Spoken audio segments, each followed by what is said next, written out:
My name is Esther Song. I am a pediatrician advertiser from Yente here at Gaithersburg location. You can see the big white building off 270. I've been practicing pediatrics for about 20 years, including my training years.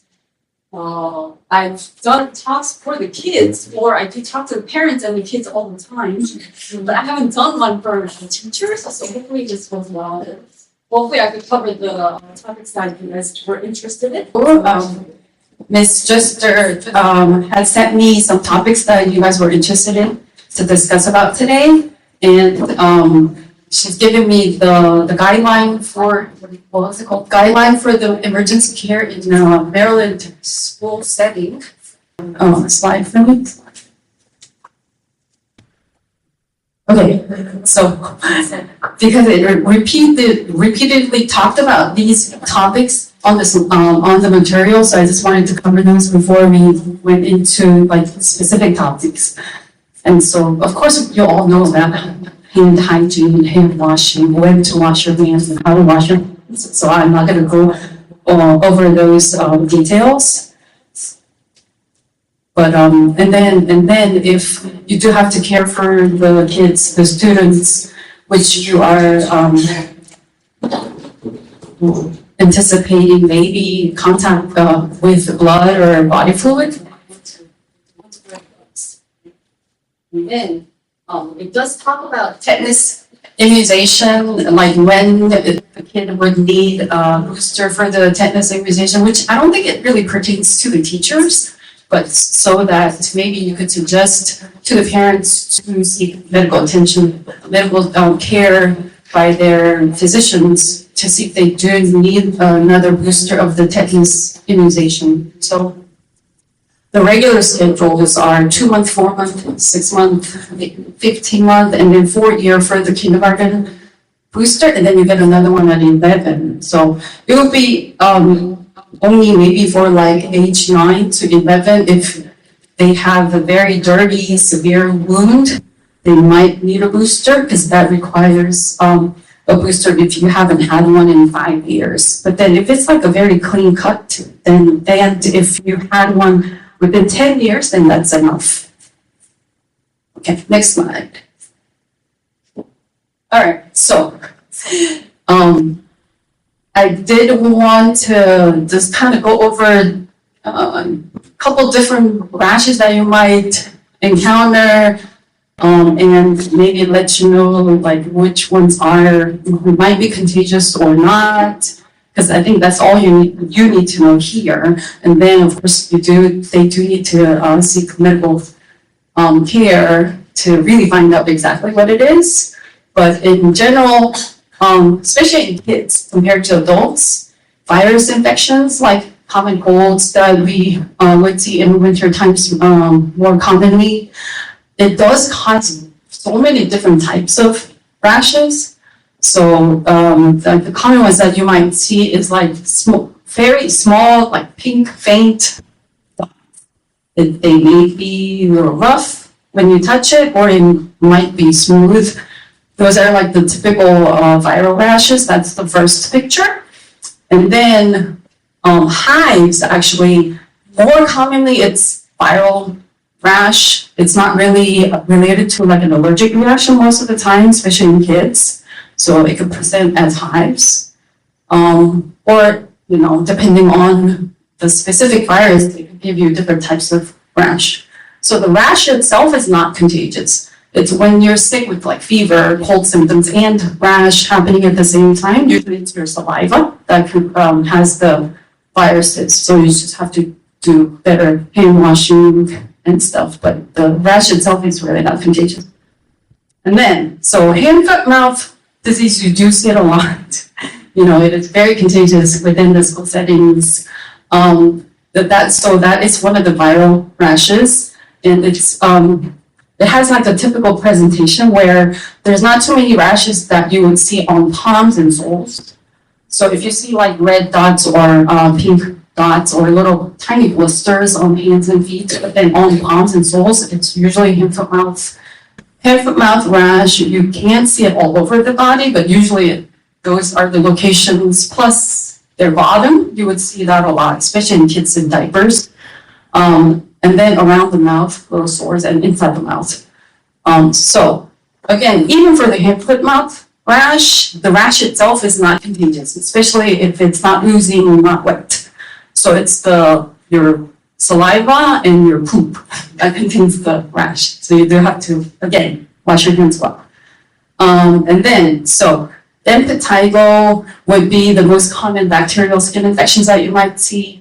Those are like little sores, a lot of times around your nose, nostrils, and your mouth. And then it's usually wet, oozing, and then when it crusts, it has like a honey color, yellowish but clear, honey colored crust. Those are like the typical presentation, and those are contagious. So you do, if it's oozing, you do want to cover it up with Band-Aids. And then they would probably need either like topical antibiotic, or if it's more scattered, they might need like oral antibiotics. Next. Okay, so, and then even for us pediatricians, sometimes it's kind of hard to differentiate between ringworms and eczema, because a lot of times eczema comes in like round shapes too. So, not all the time, but in general, ringworms are like round patches, pinkish patches, and then it has like a raised border, like the first picture, with like the inside, the center is more clear, more closer to like the normal skin, whereas eczema patches, even if it's in a circle, it's kind of uniformly irritated and maybe like one color throughout. So that's kind of how you differentiate it. So ringworm can be contagious, eczema not contagious, right? And then for kids, eczema usually you would say in the folds more, a lot, like inside the elbows, behind the knees. Those are like typical locations. They could have some eczema patches like on the eyelids, on the faces. Of course, like you don't have to be really differentiating them and treating them here, but like I just focus on maybe if it's contagious or not. Yeah, and then of course at the end they do have to seek medical care. Yeah.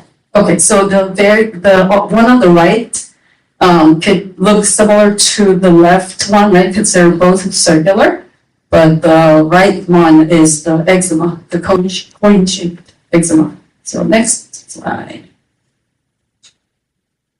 Okay, oh, well, letters are a little too small.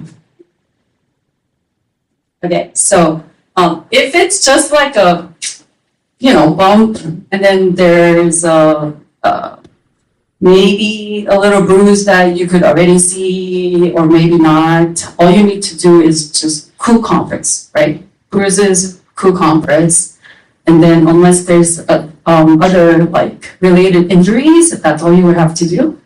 I don't know, because I've signed different like types of forms for private schools. I know at NCPS or public schools, teachers or the schools not allowed to use like the medications, right, that the student did not submit for themselves. But then here, but I've seen some private schools where you just sign off like a form with like common over-the-counter medications. Do you do that or no? Okay, then that's kind of how I prepared the slides, as if like we're not allowed to use any medicines that you would normally use for your children at home. Okay, all right. So, and to be honest, for cuts and scratches, most of the time you don't really need like hydrogen peroxide. You don't need alcohol. You don't need like special cleaning.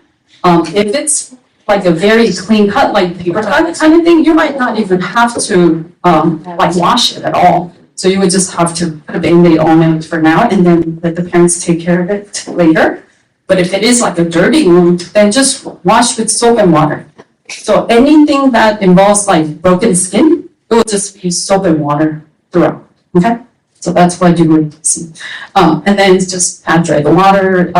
Of course, ideally, like sterile gauzes will be the best, but if you do not have them, just like clean paper towel. That's all you would do. And if you do have non-stick gauze, you might want to have it at home for your children. Because if the wound is open and oozing, And then it's better to use the non-stick gauze so it doesn't stick to the wound. Okay, next slide. Okay, so puncture wound, I guess like in school settings, if like a kid accidentally pokes another kid with a pencil tip, or, those would be like puncture wounds, yeah, not a cut. Yeah? So, again, soap and water, and then, if it's clean enough, you just have to put a Band-Aid on it, that's all. And then let's say like a thing, like a piece of some material is stuck, in the skin, unless it's like really easy to remove, like the part that's sticking out is like big enough that you might be able to pull it out. Unless that's the case, just leave it alone. And then let the doctors take care of it. So they would need to go seek medical care. And I think you would know when to call 911 versus like just to call the parents to get some medical care.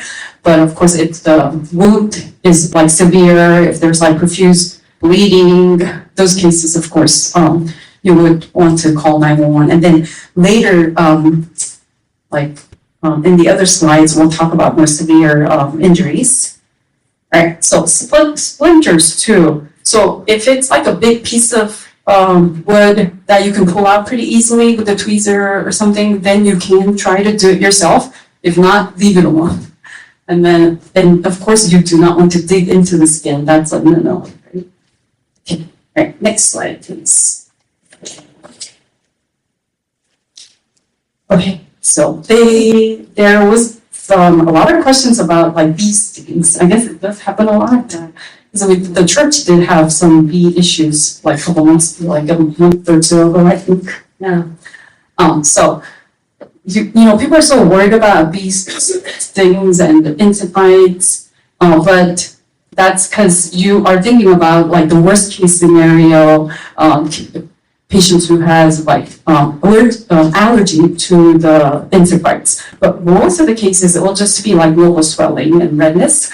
Even if it is pretty like the area is pretty big.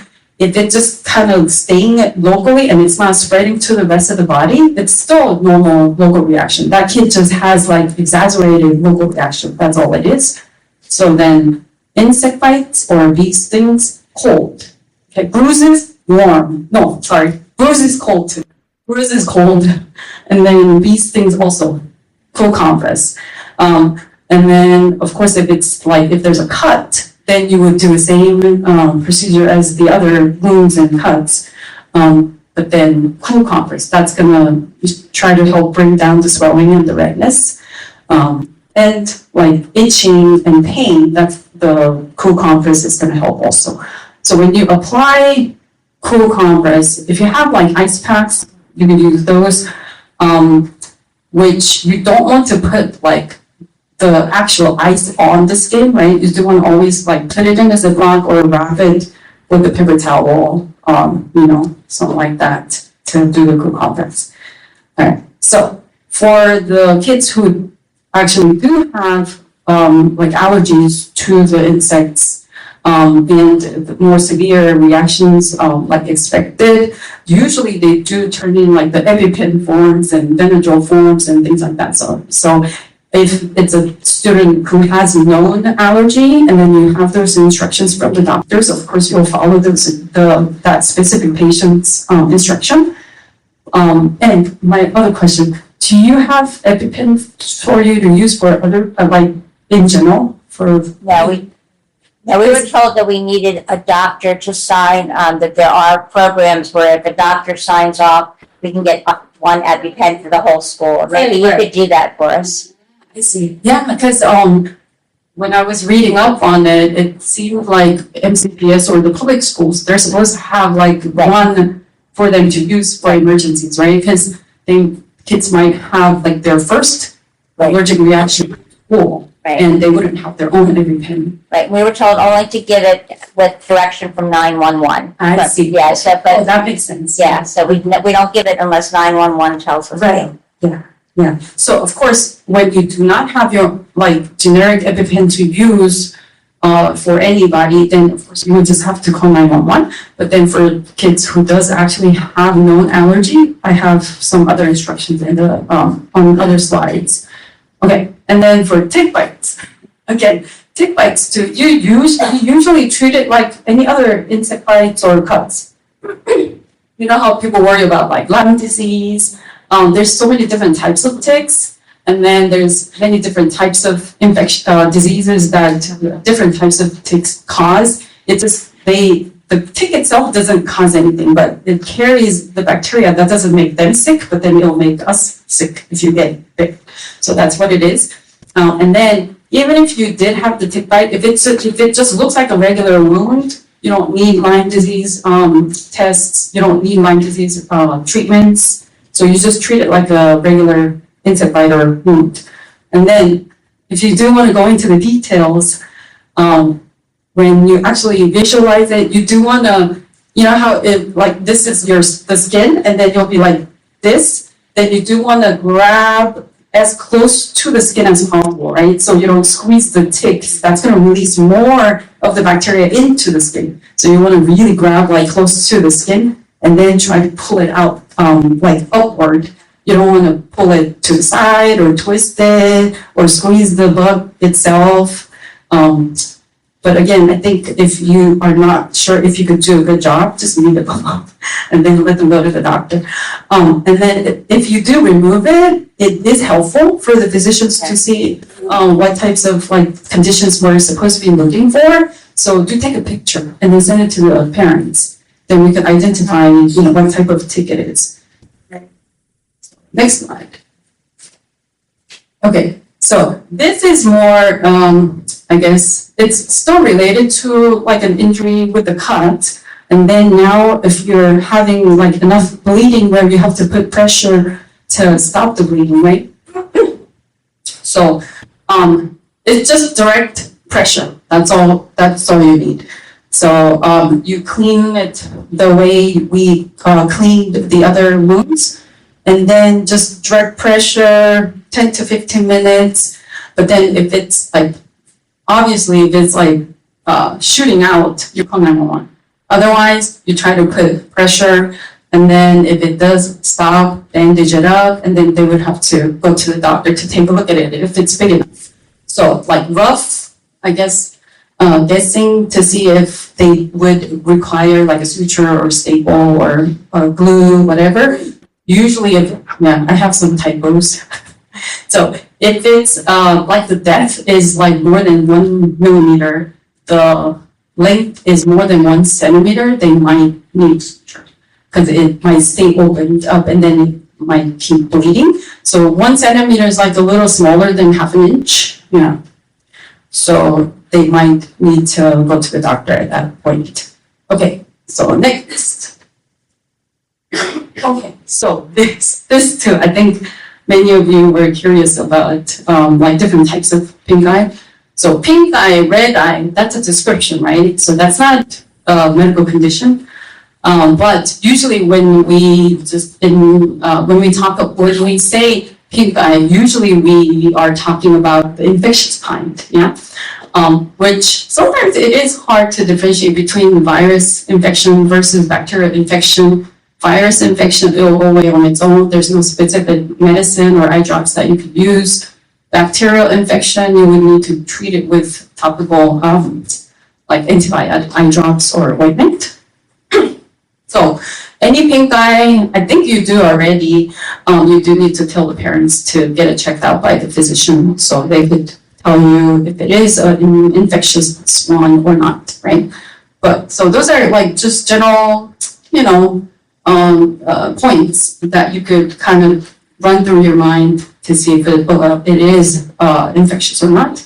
So allergic pink eye, it's usually itchy. It's usually itchy and it's usually both eyes, right? Because if you have like allergy to pollens, you wouldn't get exposed to pollens just on one eye. So it's usually both eyes, pink, itchy, And then sometimes they do have like nasal allergy symptoms too, sneezing, congestion, watery, runny nose and stuff.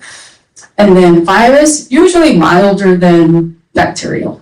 So, and then it's, when you have like thick yellow, green, eye goo, and that kind of makes your eyelids like stick together, that's usually more bacterial, and you would need antibiotic drugs.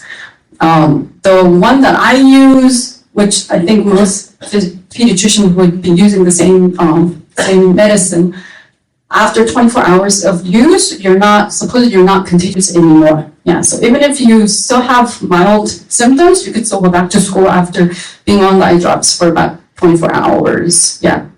All right. And then, so for any pink eye symptoms, cool compress, like artificial tears to rinse out whatever is like on your eyeballs. Those things do help with the symptoms. All right, next, please. Okay, so there are some questions about other eye problems and bug in the eye. Somebody had wrote, bug in the eye, what do I do? So I'm thinking it's maybe like a little fruit fly or something that you might see. Usually, you do have your like tear glands right here underneath your skin, and then it continuously releases tear into your eyes, and then your old tear gets drained into your nose. There's a little tiny holes here. That's your tear duct. And then, so it's happening without us realizing. So your tear circulation, it'll remove the little particles that gets, in your eyes most of the time. And then, how it kind of gets caught like in the corner, and then you just have to clean the eyebrows. But if there's like a bigger piece of something in there, or like a kid threw like sand on another kid's face or something, then they got like sand in their eyes, that's what you should do. Usually at ER, like doctor clinics, we do have like a eye wash station. But all it is it's like a purified water, and then some like chemicals in there, and then the container that's in, it just, there's like, you can just kind of squirt it with like gentle pressure, continuous pressure, that's all it is. So if you do not have like a special eye wash station, then just tap water would be fine, drinking water would be fine. And then so if you have something in the right eye, then lay the student down and then just turn the head, the right side down, right? And then you just kind of like gently pour water so it kind of drips out this way. And then so you can clean it out that way. Yeah. All right. And then, what is it? Okay, so chemical, that's like an emergency usually. So you would just call 911 right away.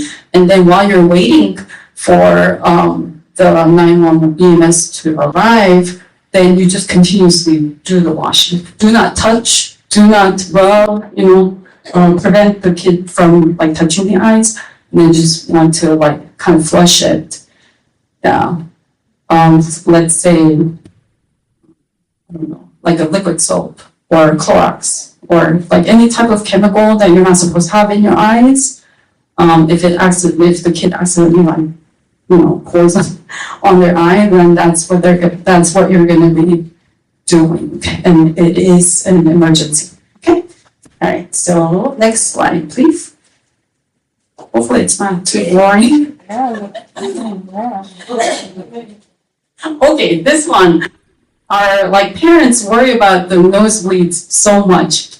Like a lot of them think their child has some sort of bleeding disorder, or do we have do we need a surgery, or do we need all this workup to rule out any bleeding disorders, which most of the time, no. So very common. Kids mess with their nose all the time. They pick their nose all the time with like the weather changing, with temperature difference, humidity difference, that's a big one too. Because like in winter months, when you are running the heater all the time, the air is like dry. And then you're like, we're supposed to have a little bit of like mucus to coat the inside the nostrils, but then it kind of dries up easier if you have like low humidity. Then, kids kind of take on it, and then you can make a little cut. And then another thing is they come to the clinic because the kid had nosebleed like 3 times within a week kind of thing, which is not unusual because when you think about it, when you have a cut on the outside skin, then until it completely heals and scabs up, if you accidentally like rub it again, then it can bleed again, right? So it's the same thing with the nose. So this is for the parents, but if your child gets frequent nosebleeds, I do recommend to apply some Vaseline, or there is like saline in a gel form, so saline gel or Vaseline on Q-tip, and then just rub it inside the nostrils, both sides, once or twice a day, especially before bedtime, then that you can kind of prevent the nosebleeds, yeah. And then, anyways, so if it happens at school, and then another thing is, how some people, they still think you need to tilt the head back, but then that really doesn't help with stopping the bleeding, but it just scares the kid more because the blood will drip to the back of the throat, and then you can taste the blood, and then they'll freak out. So you just keep the head straight, or maybe bend a little bit forward. That's actually a better position. And then this softer part of your nose, right here, softer part of your nose, you're gonna pinch the nose, or let the kid pinch the nose themselves. Put pressure maybe for about 5 minutes, and then look to see if the bleeding had stopped. Do another 5 minutes. So I would maybe try to do it for about 15 minutes, but then if it's oozing, it's still okay. But then after 15 minutes of holding pressure, if it's like dripping, then they might have to go to the doctor right away. Not like 911 though. Okay. And then for the bruise, for the bee sting, for the nosebleeds, cool temperature, ice, that helps because it does like shrink down the blood vessels around that area. That's how it works. Okay. So cool compress also does help with the nosebleed. Okay, next slide. Okay, so these, I don't think you would encounter these like more severe emergency cases too often, because I don't even see them too often in my clinic, right? Because I only do outpatient clinic, I don't work in the hospitals, but just in case, right? And then that guideline from Maryland, it is very good. You do want to kind of look through. Anyways, so again, for seizures too, you might have students who has no seizure disorder or epilepsy, and they could have this emergency medicines that they leave at school, right? That you could use based on the doctor's instruction. But if it's the first time seizure for a kid, then you would have to call 911. So first time seizure for a kid who does not have history of seizure, you do need to call 911, even if it's, or at least call the parents to seek attention, even if it stops like right away and it's a brief one. But then for kids who actually does have seizure disorder, usually when you look at the doctor's instruction, if it doesn't stop beyond 5 minutes, that's when you need to call 911. But if it stops before that, then you just have to let the parents know to talk to their doctor to see if they need to change their medicines or to do any other workup. Yeah, so when they're actively having seizures, you know how you could look different in every kid? So like usually they would just kind of stop everything that they're doing and they're not responsive. If you can wake themselves out of whatever movement they're doing, that's not a seizure. So some kid might be just like stops everything and then just stare. That's a type of seizure. The most common one that you guys think about is like the whole body jerking, not a shaking, shivering type of movement, but it's more of like a jerking movement. It's like symmetric. It's very like organized movement that like a rhythmic movement that you would see. Both arms and both legs, and then they're not responsive. So So in that case, they might fall, right? So you want to prevent them from, especially like getting head injury. So you don't want to like catch them if you can, but do lay them down. You don't want to like hold on to the legs and arms to stop the seizure because you would not be able to do that. And then so just make sure there's no like objects around them that they can hurt themselves with. That's all you have to do. When they are throwing up, if they are throwing up, because they can lose those like controls. So they could throw up, they could soil their clothes. So if they are throwing up, you do want to turn the head to the side. And then later on other slides, I would talk about if you're suspecting neck injury, then you do want to, and that they're throwing up. In that case, you don't want to move the neck, apart from the body. So you do want to move the body and the neck gently to the side together. But in this case, if you're not suspecting like neck injury, you can just turn the head only to the side so they don't choke on their vomit. Okay. Right. So like I said, even for kids with no seizure disorder, if it's more than 5 minutes, if the first one stops and then you have a second one, then you do want to call 911. Okay, all right, next slide, please. Okay, this, you're not going to be able to diagnose why they're having headaches or cure them overnight. Because I know some kids, they would complain about this vague headache, belly pain, back pain. And it can be related to many different things, or it might be psychological. It can be different reasons, but I guess all you can do here is if it's not severe enough, put some cold, red cloth on the forehead, let them rest for a little bit. That's all you can do. The only thing is, again, if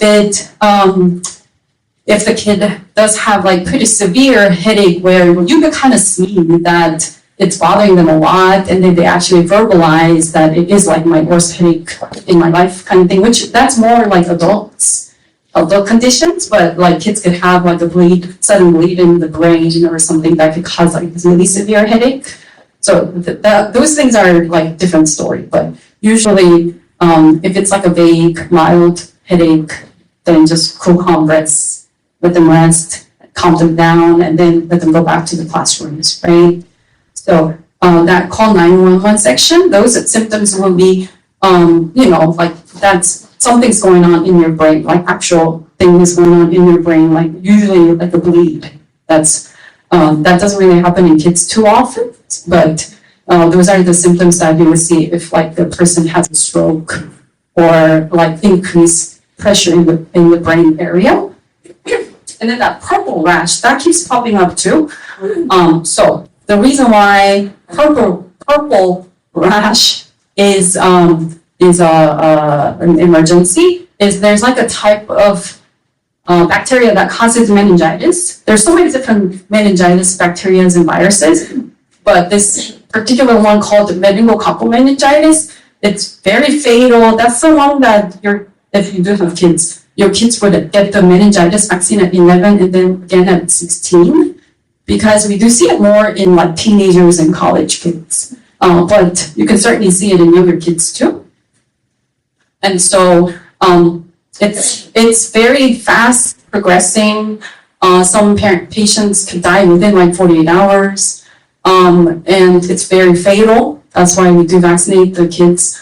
And it does cause this, I believe some doctors call it blueberry muffin look. So it's duskier, darker, purple, round patches all over the body, which will look way different than the little tiny pink rashes that we were seeing earlier. Okay, so purple, deeper looking, darker rash, and then so this is, of course, you're not going to have time to do all this, but if you press on a rash, and then the rash kind of disappears briefly, and then when you let go, the color comes back, then usually it's not that dangerous.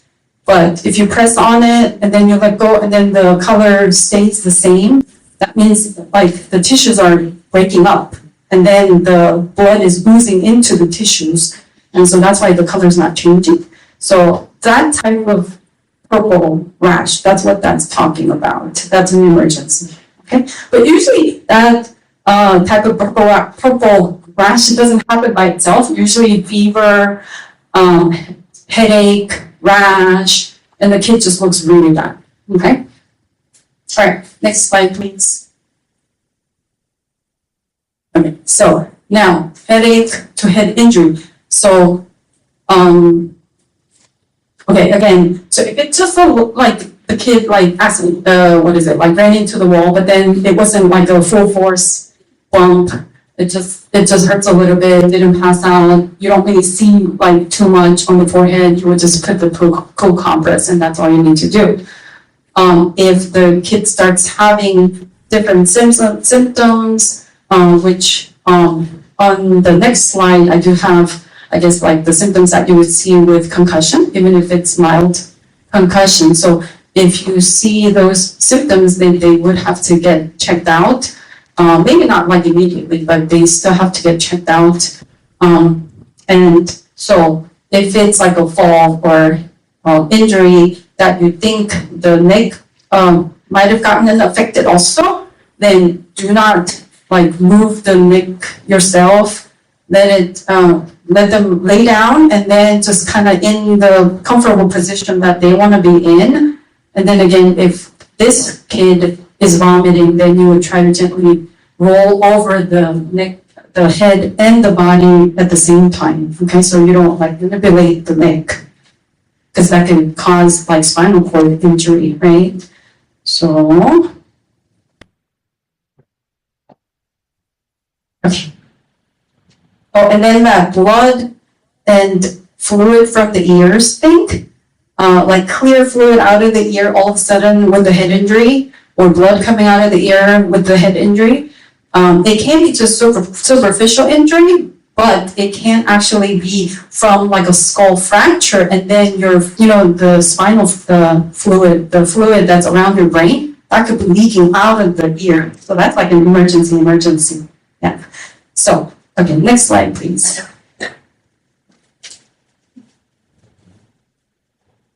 Yeah, so if like they bump their head and then they're kind of fine afterwards, then they don't really need any workout.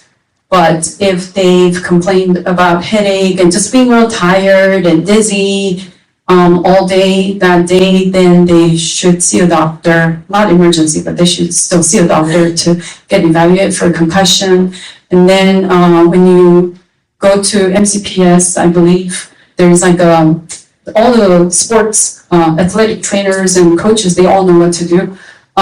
Usually you do have to just kind of stop all the activities, and then with doctor's clearance, you would start doing some cognitive activities gradually, and then you would do physical activities, and then you go into full sports. So yeah, they should see their doctor if they do have those symptoms after a head injury. Okay, next slide.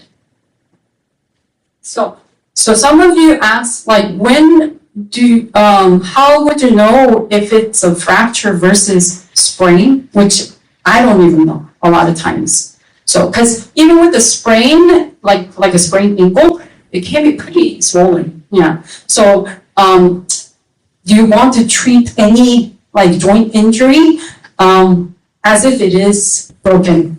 And then, of course, they'll get it checked out.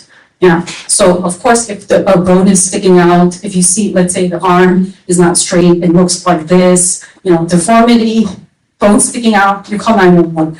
Otherwise, you would just kind of rest it. If we do have like ace bandage thing, loose wrapping, not like too tight. Loose wrapping we could do, and then elevate it up. So any injury, because you want to decrease the blood flow to that area, that's why you do want to elevate it up, like preferably above the heart level. That's the logic behind it. The only time that you want to leave the part below the heart level is snake bite. That's the only time that you would keep it below the heart level, but then otherwise you want to decrease the blood flow to decrease the swelling. So that's why you want to lift it above the heart rate as possible when there's any injury. And then ice, again, to decrease the swelling. And then, yeah, okay. Next slide. And then somebody did ask about, like, should we have wheelchairs and stretchers at school, which I really don't think so, because if it's a severe enough injury, you would have to call 911, and I don't think you will be using those things for too long or too often. All right, so, okay, almost done, okay. So, choking too. So I've written these like specific instructions of like how to treat the choking and how to do CPR and all that, but I don't think we're gonna have time to go over all those. So if you could maybe like send them the slides and then you can kind of read through it. And then that guideline from the Maryland school, that's really good too. Yeah, so it's, of course, we only need to know about age 1 in adults, right? CPR too, it's like under age 1 or age 1 in adult. The instructions are divided into like 2 age group. So age 1 in adult, it'll be, you know how you've seen those like Heimlich maneuver, like in movies and stuff. So you'll be like, you wanna make a fist with one hand, and then the thumb side, you'll put it, like if a person is in front of me, you'll wrap around from behind, and then the thumb will be right underneath the chest bone. The chest bone goes down.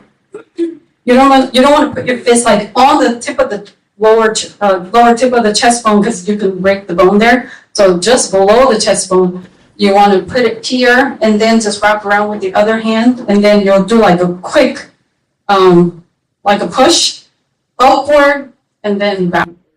Yeah, yeah. That's how you do it. And then, of course, if nothing's coming out and the person's like still choking and cannot breathe, you call 911. All right, so next slide. Yeah, so again, there's different ways of doing CPR for babies versus older kids and adults. So when I was learning it like 20 years ago, they taught us to do the speed with the songs, which is so outdated. I don't even know those songs, like Staying Alive or Dancing Queen. Dancing Queen, a lot of people do know because of the movie Mamma Mia, but then that's an old song too. And then so when I looked up like the same BPM type of songs, Baby Shark popped up.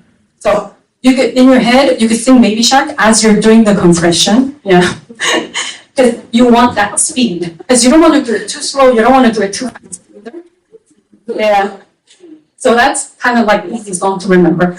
And then it's like, you can do one hand, but if you're gonna do both hands, you do this, and then you need to use the heel of your hand to do the compression. And then you need to keep the elbows straight. If you bend the elbows, then the pressure doesn't go to the patient. You do need to keep the elbows straight. And then if you do want to learn more in detail, you can go to the American Heart Association. It does have a lot of like videos and instructions for lay people to learn CPR, even if you don't want like a certificate. Yeah, so, okay, so next slide.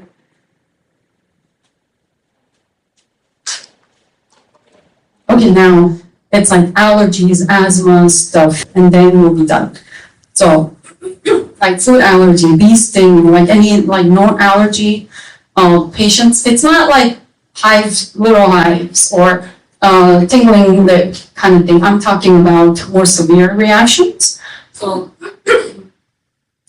most of the time, those like medication, allergy medication forms, it does have, I don't know which one you use, but it does have like when to give the EpiPen versus when to give the Benadryl. Most of the time, you do need to do the EpiPen, but it's like you want to think of it as like just milder symptoms. Benadryl. No, I'm going to go to the next slide for that one. But anyways, and then there's many different types of epinephrine auto injectors now. So you do want to kind of see which pen they submitted to you, because how to use those is slightly different. So there's EpiPen, there's Auvi-Q, and then there's Adrenaclick, and then there's a generic one, I believe. So you do want to kind of look at like which one and how to use for your specific students. Okay. All right, next slide. Yeah, so these are the conditions, like the times where you would use the EpiPen.